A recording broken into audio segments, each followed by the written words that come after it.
नमस्कार दर्शक बंधु आपणकर जदि धनु राशि होइथाए तेबे एही भिडियोटी को निश्चित भाव में शेष पर्यंत देखंतु एवं आपणकर व्यस्त बहुल समय मध्यरु मात्र 10 मिनिट समय आपण निज पाई दियंतु एवं निज भविष्यत विषय रे जानतु कहीं ना यही भिडियो रे ओडिया नूतन वर्ष 2026-27 हार्दिक अभिनंदन सहित नववर्षटी आपणकर केमिति रहिबो आपणक जीवन रे की प्रकार प्रभाव पकाइबो विशेष भाव रे ही एप्रिल मासटी केमिति रहिबो सेही विषय रे विस्तृत भाव रे आलोचना करिबा। देखंतु आपणकर दिनटी केमिति कटिबो सखाळरू जणा पड़िथाए सेमिति नववर्षटी केमिति रहिबो एप्रिल मासरू जणा पड़िथाए। तेणु करी एही भिडियोटी आपणक जीवन रे निश्चित भाव रे बड़ परिवर्तन आनिबो। सेतिपाई निजर मूल्यवान समय मध्यरु मात्र 10 मिनिट समय आपण निज पाई दियंतु निज भविष्यत विषय रे जानतु विशेष भाव रे एप्रिल मासरे शुभ रहिछि ना अशुभ रहिछि केउ कार्य गुडिक करिले शुभदायक रहिबो केउ कार्य गुडिक अशुभदायक रहिबो केउ दिग प्रति आपनको सतर्क रहिबाकू पड़िबो सेही विषय रे जानतु। देखंतु एही एप्रिल मासरे 4टी शुभ ग्रहंकर परिवर्तन हेबा पाई जाउछि।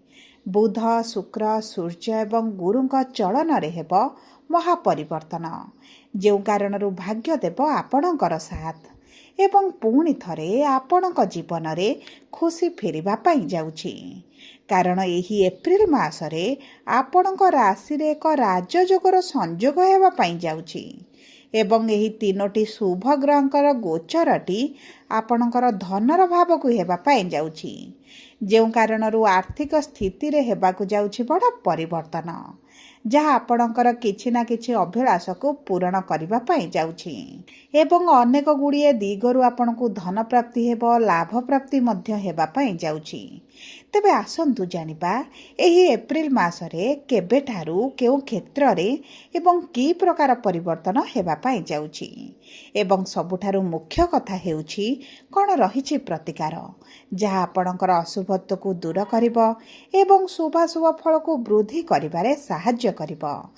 किंतु भिडियोटी आरंभ करिबा पूर्वरु जदि आपणकर भी धनु राशि होइथाए एवं आपण भी ईश्वर को आंतरिक भक्ति एवं विश्वास करंती तेबे भिडियोटी को लाइक करंतु कमेंट बॉक्स रे जय जगन्नाथ जय मां लक्ष्मी अवश्य लिखि दियंतु ता सहित आम सह जोगाजोग करिबा पई वीडियोर मध्य भाग रे एक व्हाट्सएप नंबर टी दिया जाइछि जो नंबर साहाय्य आपण आम सह जोगाजोग करी निजर नूतन कुंडली प्रस्तुत करि परिबे कुंडली विश्लेषण कराई परिबे किंबा आपणकर चाकरी विवाह व्यवसाय प्रेम संपर्क शिक्षा स्वास्थ्य को नहीं किछि समस्या रहिछि ताहार सहजरे एवं स्वल्प मूल्य रे समाधान करि परिबे सेतिपाई आपण आम सह भिडियोर शेष पर्यंत जोड़ी हुई रुहंतु एवं व्हाट्सएप नंबर माध्यम रे आम सह जोगाजोग करी खूब कम मूल्य रे आपणक समस्यार समाधान करंतु। एबे आसंतु कार्यक्रमटी को आग को बढ़ाइबा एवं जानिबा आपणकर राशिर धनु हेले मध्य नक्षत्र अनुसार आपणक पई एही मासटी शुभ रहिबो ना अशुभ रहिबो एवं आपणको कोन करिबाकू पड़िबो प्रतिकार स्वरूप। देखंतु सर्वप्रथम हेउची धनु राशिर 3टी नक्षत्र रहिछि मूला धनु पूर्वषाढ़ा धनु एवं उत्तराषाढ़ा धनु। तो प्रथम जानिबा मूला धनु राशिर व्यक्ति विशेषଙ୍କ ପାଇଁ एही एप्रिल मासटी केमिति रहिछि। देखंतु आपणकर नक्षत्राधिपति हेउछन्ति केतु एवं केतु विराजमान करिसन्ति आपणकर भाग्यर भावरे किंतु शत्रुଙ୍କ राशि रे रहिसन्ति जेउ कारणरू भाग्य आपणकर साथ देउनी स्वास्थ्य समस्या आर्थिक स्थिति रे समस्या पारिवारिक जीवन मध्य एतडा शुभदायक रहि नाही जे कोनोसी कार्य रे बाहर को बाहरिले मध्य कार्यटी अधारे रहउची विभिन्न प्रकार समस्या देखुचंती कार्य गुडिक संपूर्ण हेई पारुनी एही भली जहाँ भी समस्या आपणकर चलीची ताहा आपणकर दूर हेबा पाई जाउची कारण आपणक राशिर स्वामी देवगुरु बृहस्पति बक्री स्थिति रे थिले जेउ कारणरू समस्या गुडिक बढ़ी जाइतला एवं गुरुंकर प्रभाव आपणक पई एतडा शुभदायक रहु नथिला किंतु गुरु जेहेतु मार्गी हेउछंती एवं सप्तम भाव केंद्र रे ବିରାଜମାନ କରି ଆପଣଙ୍କ ରାଶିକୁ ସପ୍ତମ ଦୃଷ୍ଟି ଉଚ୍ଚ ଦୃଷ୍ଟି ପ୍ରଦାନ କରୁଛନ୍ତି। ଆପଣଙ୍କର ବହୁତ ଗୁଡ଼ିଏ କାର୍ଯ୍ୟଗୁଡ଼ିକ ସମ୍ପୂର୍ଣ୍ଣ ହେବା ପାଇଁ ଯାଉଛି। ଯଦି ଆପଣ ନୂତନ ଭାବରେ କିଛି କାର୍ଯ୍ୟ ଆରମ୍ଭ କରିବା ପାଇଁ ଚାହୁଁଛନ୍ତି, ତେବେ ଭାଗ୍ୟ ଆପଣଙ୍କର ସାଥ ଦେବ। ଆପଣଙ୍କର ଯଦି କିଛି ବ୍ୟବସାୟ ହେଉ କିମ୍ବା ନୂତନ ଗୃହ ହେଉ, ନୂତନ ଯାନବାହନ କିଛି କ୍ରୟ କରିବା ପାଇଁ ହେଉ, ଆପଣଙ୍କ ପାଇଁ ଏହି ଏପ୍ରିଲ ମାସଟି ବହୁତ ଅଧିକ ଶୁଭଦାୟକ ରହିବ। ତା ସହିତ ଦେଖନ୍ତୁ, ଗୁରୁ ଯେହେତୁ ଆପଣଙ୍କର ରାଶିର ସ୍ୱାମୀ ହୋଇ ମଧ୍ୟ ଚତୁର୍ଥ ଭାବର ଚତୁର୍ଥାଧିପତି ଅଟନ୍ତି, ଆପଣଙ୍କ ସୁଖ ସୁବିଧାରେ ମଧ୍ୟ ବୃଦ୍ଧି ଘଟିବ। ଆପଣଙ୍କର ପୈତୃକ ସମ୍ପତ୍ତିକୁ ନେଇ ଯଦି କିଛି ସମସ୍ୟା ରହିଛି, ମାତାଙ୍କ ସହିତ ପିତାଙ୍କ ସହିତ ଭେଦଭାବ, ଝଗଡ଼ା, ମନମାଳିନ ଭଳି ପରିସ୍ଥିତି ରହିଛି କିମ୍ବା ପରିବାରଠାରୁ ଦୂରରେ ରହୁଛନ୍ତି, ବହୁତ ଗୁଡ଼ିଏ ସମସ୍ୟାରେ ରହିଛନ୍ତି, ତେବେ ମଧ୍ୟ ଏହି ସମସ୍ୟା ଗୁଡ଼ିକ ଆପଣଙ୍କର ଦୂର ହୋଇଯିବ। ଆପଣଙ୍କ ମାତାଙ୍କ ସହିତ ସମ୍ପର୍କ ମଧୁର ହେବ କିମ୍ବା ମାତାଙ୍କ ସ୍ୱାସ୍ଥ୍ୟରେ ଯଦି ସମସ୍ୟା ରହିଛି, ତାହା ଧୀରେ ଧୀରେ କମିବା ଆରମ୍ଭ ହୋଇଯିବ। ଏବଂ ଦେଖନ୍ତୁ, ଆପଣଙ୍କ ପିତାଙ୍କ ସହିତ ଯେଉଁ ମତଭେଦ ହେଉଛି, ତାହା ମଧ୍ୟ ଧୀରେ ଧୀରେ କମିବ। ଏବଂ ଆପଣଙ୍କ କର୍ମକ୍ଷେତ୍ର ପାଇଁ ତ ଅତ୍ୟଧିକ ଶୁଭଦାୟକ ରହିବ। କର୍ମକ୍ଷେତ୍ରରେ ଆପଣଙ୍କ ମାନ ସମ୍ମାନକୁ ବୃଦ୍ଧି କରାଯିବ। ଆପଣଙ୍କର ଯେଉଁ ଶତ୍ରୁ ବୃଦ୍ଧି ହୋଇଥିଲେ, ସେମାନେ ମଧ୍ୟ ଆପଣଙ୍କ ଠାରୁ ଦୂରତା ବନାଇବେ। ଏବେ ଆସନ୍ତୁ ଜାଣିବା, ପୂର୍ବଷାଢ଼ା ଧନୁରାଶିର ବ୍ୟକ୍ତିବିଶେଷମାନଙ୍କର ଏହି ଏପ୍ରିଲ ମାସଟି କେମିତି ରହିବ। ଦେଖନ୍ତୁ, ଶୁକ୍ର ହେଉଛନ୍ତି ଆପଣଙ୍କର ନକ୍ଷତ୍ରାଧିପତି, ବିରାଜମାନ କରିଛନ୍ତି ପଞ୍ଚମ ଭାବରେ। ଆପଣଙ୍କର ଯଦି ସନ୍ତାନ ପାଇଁ ଚେଷ୍ଟା କରୁଛନ୍ତି, ତେବେ ଏପ୍ରିଲ ମାସଟି ଅତ୍ୟନ୍ତ ଶୁଭଦାୟକ ରହିଛି। ଆପଣଙ୍କ ସନ୍ତାନ ସୁଖ ପ୍ରାପ୍ତି ହେବ। ସନ୍ତାନଙ୍କ ମାଧ୍ୟମରେ ଧନ ମାନ ଆପଣଙ୍କର ବୃଦ୍ଧି ରହିବ ଏବଂ ଆପଣଙ୍କୁ କିଛି ଶୁଭ ଖବର ସନ୍ତାନଙ୍କ ତରଫରୁ ପ୍ରାପ୍ତି ହୋଇଯିବ। ଏବଂ ଦେଖନ୍ତୁ, ଯଦି ଆପଣଙ୍କ ସନ୍ତାନ ପ୍ରାପ୍ତିରେ ସମସ୍ୟା ହେଉଥିଲା, ତେବେ ମଧ୍ୟ ଆପଣଙ୍କର ଶୁଭ ଯୋଗ ବନୁଛି ସନ୍ତାନ ପ୍ରାପ୍ତି ପାଇଁ। ଏବଂ ଦେଖନ୍ତୁ, ଯଦି ଆପଣଙ୍କର ସନ୍ତାନଙ୍କର ଶିକ୍ଷାକୁ, କ୍ୟାରିୟରକୁ, ବିବାହକୁ, ଭବିଷ୍ୟତକୁ ନେଇ ଚିନ୍ତିତ ଅଛନ୍ତି, ତେବେ ଚିନ୍ତାର କୌଣସି ଆବଶ୍ୟକତା ନାହିଁ। ଆପଣଙ୍କର ଚିନ୍ତା ଗୁଡ଼ିକ ଦୂର ହୋଇଯିବ। ଏବଂ ଦେଖନ୍ତୁ, ଶୁକ୍ର ଯେହେତୁ ଆପଣଙ୍କର ଷଷ୍ଠ ଭାବର ସ୍ୱାମୀ, ଆପଣ ଯଦି କିଛି ନୂତନ କାର୍ଯ୍ୟ ପାଇଁ ଲୋନ୍ ପାଇଁ ଆପ୍ଲାଏ କରିଛନ୍ତି, ଆପଣଙ୍କୁ ଅର୍ଥ ପ୍ରାପ୍ତି ହୋଇଯିବ। ଆପଣଙ୍କର ଗୁପ୍ତ ଶତ୍ରୁମାନେ, ଯେଉଁମାନେ କର୍ମକ୍ଷେତ୍ରରେ ସମସ୍ୟା ସୃଷ୍ଟି କରୁଥିଲେ, ଆସପାସ ପଡ଼ୋଶରେ ରହି ଆପଣଙ୍କ ସମ୍ପର୍କୀୟ ବି ହୁଅନ୍ତୁ, ଆପଣଙ୍କ ପାଇଁ ଯେଉଁମାନେ ସମସ୍ୟା ସୃଷ୍ଟି କରୁଛନ୍ତି, ସେମାନେ ଦୂରତା ବନାଇବେ। ସେମାନଙ୍କ ସହିତ ଆପଣଙ୍କର କିଛିଟା ସମ୍ପର୍କ ମଧ୍ୟ କଟିଯାଇପାରେ। ଏବଂ ସବୁଠାରୁ ବଡ଼ କଥା ହେଉଛି, ଆପଣଙ୍କର ଯେଉଁ ପୂର୍ବରୁ ସ୍ୱାସ୍ଥ୍ୟ ସମସ୍ୟା ଗୁଡ଼ିକ ରହିଛି, ତାହା ଆପଣଙ୍କର ଦୂର ହୋଇଯିବ।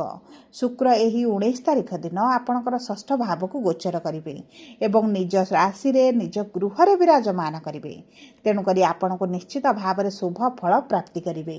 ଏବଂ ଶୁକ୍ର ମଧ୍ୟ ହେଉଛନ୍ତି ଆପଣଙ୍କର ଏକାଦଶ ଭାବର ସ୍ୱାମୀ, ମାନେ ଆପଣଙ୍କର କିଛି ନା କିଛି ଅଭିଳାଷ ପୂରଣ ହେବ। ଆପଣଙ୍କ ବ୍ୟବସାୟରେ ପ୍ରଫିଟ୍ ବଢ଼ିବ। ପୂର୍ବରୁ ଯଦି ମାନ୍ଦା ପରିସ୍ଥିତି ଚାଲିଛି, ସେଥିରେ ମଧ୍ୟ ପରିବର୍ତ୍ତନ ଦେଖିବେ। ଏବଂ ଆପଣଙ୍କର ଯଦି କିଛି ଦୂରଯାତ୍ରା କରିବାର ଥିଲା, ବିଶେଷ ଭାବରେ ଆପଣ ଘରଠାରୁ ଦୂରରେ ରହି କିଛି କାର୍ଯ୍ୟ କରିବା ପାଇଁ ଚାହୁଁଥିଲେ, ତେବେ ଆପଣଙ୍କୁ ତ ଅତି ଉତ୍ତମ ଫଳ ପ୍ରାପ୍ତି ହେବ। ଯେଉଁମାନେ ପ୍ରେମ ସମ୍ପର୍କରେ ଅଛନ୍ତି, ପ୍ରେମ ସମ୍ପର୍କରେ ଆପଣଙ୍କର ମଧୁରତା ଆସିବ। ଯଦି ପୂର୍ବରୁ ସମ୍ପର୍କରେ କିଛିଟା ସମସ୍ୟା ଚାଲିଛି, ତାହା ଦୂର ହୋଇଯିବ। ଆପଣ ପ୍ରେମ ସମ୍ପର୍କରେ ବିପରୀତ ପରିସ୍ଥିତିରୁ ବାହାରକୁ ଆସିବେ। ଆପଣ ଯଦି ବିବାହ କରିବା ପାଇଁ ଚାହୁଁଛନ୍ତି, ତେବେ ତ ଆପଣଙ୍କ ପାଇଁ ଅତି ଉତ୍ତମ ସମୟ ରହିଛି ପ୍ରେମ ସମ୍ପର୍କକୁ ବିବାହରେ ପରିଣତ କରିବା ପାଇଁ। କିମ୍ବା ଯେଉଁମାନଙ୍କର ବିବାହ ହୋଇପାରୁନାହିଁ, ବିବାହର ସମସ୍ୟା ଦେଖୁଛନ୍ତି, ବିବାହର ପ୍ରସ୍ତାବ ଆସୁଛି କିନ୍ତୁ ଠିକ୍ ହୋଇପାରୁନାହିଁ, ତେବେ ଚିନ୍ତାର କୌଣସି ଆବଶ୍ୟକତା ନାହିଁ। ଆପଣଙ୍କ ବିବାହ ହୋଇପାରେ। ଏବଂ ଆପଣଙ୍କର ଯଦି ବୈବାହିକ ସମ୍ପର୍କରେ କିଛି ସମସ୍ୟା ଚାଲିଛି, ତେବେ ମଧ୍ୟ ଆପଣ ସେଥିରେ ଉନ୍ନତି ଦେଖିବେ, ସମ୍ପର୍କରେ ପରିବର୍ତ୍ତନ ଦେଖିବେ। ଉଭୟଙ୍କ ମଧ୍ୟରେ ନିକଟତରତା ବଢ଼ିବ। ଉଭୟ ମିଶି କୌଣସି ଏକ ବଡ଼ ନିଷ୍ପତ୍ତି ନେଇପାରନ୍ତି। ଆପଣଙ୍କ ପାଇଁ ଶୁଭଦାୟକ ରହିବ।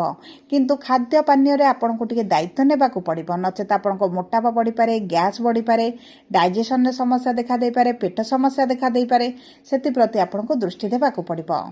ଏବଂ ଆସନ୍ତୁ ବର୍ତ୍ତମାନ ଜାଣିବା, ଉତ୍ତରାଷାଢ଼ ଧନୁରାଶିର ବ୍ୟକ୍ତିବିଶେଷମାନଙ୍କର ଏହି ଏପ୍ରିଲ ମାସଟି କେମିତି ରହିବ। ଦେଖନ୍ତୁ, ସୂର୍ଯ୍ୟ ହେଉଛନ୍ତି ଆପଣଙ୍କର ନକ୍ଷତ୍ରାଧିପତି ଏବଂ ବିରାଜମାନ କରିଛନ୍ତି ଆପଣଙ୍କର ଚତୁର୍ଥ ଭାବରେ। 14 ଏପ୍ରିଲ ଦିନ ପଞ୍ଚମ ଭାବକୁ ଗୋଚର କରିବେ। ନିଜ ମିତ୍ର ରାଶିରେ ରହିବେ ଏବଂ ନିଜ ଗୃହରେ ରହିବେ। ଯଦି ଆପଣ ସରକାରୀ ଚାକିରି ପାଇଁ ପରୀକ୍ଷା ଦେଉଛନ୍ତି, ଇଣ୍ଟରଭ୍ୟୁ ଦେଉଛନ୍ତି, ତେବେ 14 ତାରିଖ ପରଠାରୁ ଅତି ଉତ୍ତମ ସମୟ ରହିଛି। ଆପଣଙ୍କର ଚାକିରି ହୋଇପାରେ। ସରକାରୀ କଲେଜରେ ଯଦି ଆଡ଼ମିସନ୍ ଚାହୁଁଛନ୍ତି, ତେବେ ମଧ୍ୟ ହୋଇପାରେ। ସରକାରଙ୍କ ସମ୍ବନ୍ଧିତ ଯଦି କିଛି କାର୍ଯ୍ୟ ଆପଣଙ୍କର ପେଣ୍ଡିଂ ରହିଥିଲା, ତାହା ମଧ୍ୟ ଆପଣଙ୍କର ହୋଇପାରେ। ଆପଣଙ୍କର ଶିକ୍ଷା କ୍ଷେତ୍ରରେ ଉଚ୍ଚ ସଫଳତା ପ୍ରାପ୍ତି ହେବ। ଯେଉଁମାନେ ବିଦ୍ୟାର୍ଥୀ ଅଛନ୍ତି, ନିଜର ଅଭିଳାଷ ପୂରଣ କରିବେ। ମନପସନ୍ଦର କଲେଜରେ ହେଉ, ମନପସନ୍ଦର କୋର୍ସ ମଧ୍ୟ କରିପାରନ୍ତି। ଯେଉଁମାନେ ନିଜର ଏକ୍ଜାମକୁ ନେଇ ଟେନସନରେ ରହିଛନ୍ତି, ଚିନ୍ତାରେ ରହିଛନ୍ତି, ଦ୍ୱନ୍ଦ୍ୱରେ ରହିଛନ୍ତି, ସେହି ସବୁ ଚିନ୍ତାଗୁଡ଼ିକ ମଧ୍ୟ ଦୂର ହୋଇଯିବ। ତାହା ସହିତ ଆପଣଙ୍କ ପ୍ରେମ ସମ୍ପର୍କରେ ଯେଉଁ ତିକ୍ତତା ବଢ଼ିଯାଇଛି ତାହା କମିଯିବ। ଏବଂ ସୂର୍ଯ୍ୟ ହେଉଛନ୍ତି ଆପଣଙ୍କର ଭାଗ୍ୟାଧିପତି। ଯେତେବେଳେ ଭାଗ୍ୟାଧିପତି ପଞ୍ଚମ ଭାବରେ ତ୍ରିକୋଣରେ ବିରାଜମାନ କରନ୍ତି, ଆପଣଙ୍କର ଭାଗ୍ୟ ଆପଣଙ୍କର ସାଥ ଦେବ। କର୍ମକ୍ଷେତ୍ରରେ ଆପଣଙ୍କ ମାନ ସମ୍ମାନ ବୃଦ୍ଧି ହେବ। ପ୍ରମୋସନ୍ ହୋଇପାରେ। ଯେଉଁ ଆଗରୁ ଆପଣଙ୍କର ପେଣ୍ଡିଂ ରହିଥିଲା, ଆପଣଙ୍କର ସାଲାରୀରେ ଇନକ୍ରିମେଣ୍ଟ ମଧ୍ୟ ହୋଇପାରେ। ଯଦି ନୂତନ ଚାକିରିର ସନ୍ଧାନରେ ରହିଛନ୍ତି, ଚାକିରି ମଧ୍ୟ ପ୍ରାପ୍ତ ହୋଇଯିବ। ଆପଣଙ୍କର ଆର୍ଥିକ କ୍ଷେତ୍ରରେ ବଡ଼ ପରିବର୍ତ୍ତନ ଆସିବ। ଅର୍ଥର ସମସ୍ୟା ଯେଉଁ ବଢ଼ିଛି ତାହା ମଧ୍ୟ ଆପଣଙ୍କର ଦୂର ହୋଇଯିବ।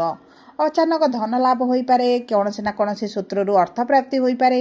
ଆପଣଙ୍କର ଅର୍ଥ ପାଇଁ ଯଦି କିଛି କାର୍ଯ୍ୟ ପେଣ୍ଡିଂ ରହିଛି ତାହା ମଧ୍ୟ ସମ୍ପୂର୍ଣ୍ଣ ହୋଇଯିବ। ଦେଖନ୍ତୁ, ଆପଣଙ୍କ ପାଇଁ ଏହି ସମ୍ପୂର୍ଣ୍ଣ ମାସଟି ଶୁଭଦାୟକ ରହିବ। କେବଳ ଆପଣଙ୍କ ସ୍ୱାସ୍ଥ୍ୟକୁ ଆପଣଙ୍କୁ ଜଗିବାକୁ ପଡ଼ିବ।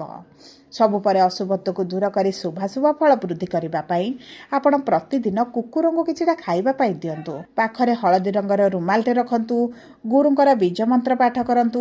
ଶୁଭ କାର୍ଯ୍ୟରେ ବାହାରକୁ ଯିବା ସମୟରେ ଆପଣ ହାତ ପାପୁଲିରେ କିଛିଟା ବାସ୍ନା ଅତର ଲଗାଇ ଯାଆନ୍ତୁ ଏବଂ ସୂର୍ଯ୍ୟଙ୍କୁ ପ୍ରାତଃ ସମୟରେ ଜଳ ଅର୍ପଣ କରନ୍ତୁ। ଆର୍ଥିକ ସମସ୍ୟା ବୃଦ୍ଧି ହୋଇଥିଲେ ଶ୍ରୀ ସୂକ୍ତମ ପାଠ କରନ୍ତୁ। ଆପଣଙ୍କ ପାଇଁ ଶୁଭଦାୟକ ରହିବ। ଯଦି ଆପଣଙ୍କର ଧନୁ ରାଶି ହୋଇଥାଏ, ଭିଡ଼ିଓଟି କିଭଳି ଲାଗିଲା କମେଣ୍ଟ ବକ୍ସରେ ଲେଖି ଜଣାନ୍ତୁ। ଧନ୍ୟବାଦ।